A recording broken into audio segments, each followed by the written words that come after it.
Saudi আরব। এর আগে কৃত্রিম বৃষ্টিপাত ঘটিয়েছে আরব আমিরাত। এটা আল্লাহর সৃষ্টিতে হস্তক্ষেপ বলে বিবেচিত হবে কিনা, এবার ইসলাম কি বলে? সাধারণত মেঘমালার রাসায়নিক পদার্থ ছিটিয়ে কৃত্রিম বৃষ্টিপাত ঘটানো হয়ে থাকে। আল্লাহ রাব্বুল আলামিন মেঘমালার মাধ্যমে আমাদেরকে বৃষ্টি দিয়ে থাকেন। কোরআনে কারিমে আল্লাহ তাআলা বিভিন্ন জায়গায় বিষয়ে কথা বলেছেন। আল্লাহ তাআলা ইরশাদ করেছেন, হুয়াল্লাযী খালাকা লাকুম মা ফিল আরদি জামিআ, দুনিয়ার সব কিছু তোমাদের জন্য সৃষ্টি করেছেন। যেহেতু আল্লাহ তাআলা আমাদের জন্যই সব কিছু সৃষ্টি করেছেন, অতএব আল্লাহর এই সৃষ্টি থেকে উপকৃত হওয়ার জন্য কোনো পদ্ধতি, কোনো প্রক্রিয়া যদি মানুষ আবিষ্কার করে, মৌলিকভাবে সেটি নাজায়েজ কোনো বিষয় নয়।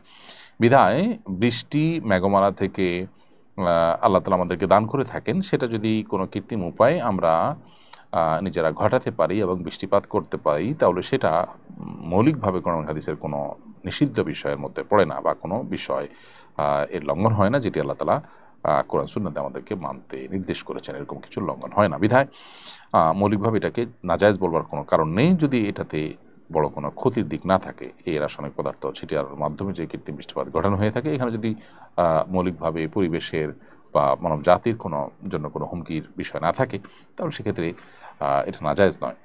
আল্লাহর সৃষ্টি জগৎ থেকে উপকৃত হওয়াতে যদি আল্লাহ আমাদের জন্য হালাল করেছেন, বিধায় এটা আল্লাহর সৃষ্টিতে হস্তক্ষেপ নেই, বরং আল্লাহর সৃষ্টি থেকে উপকৃত হওয়ারই একটা ভিন্ন প্রক্রিয়া, যেটা মৌলিকভাবে কোনো নিষিদ্ধ বিষয় নয়।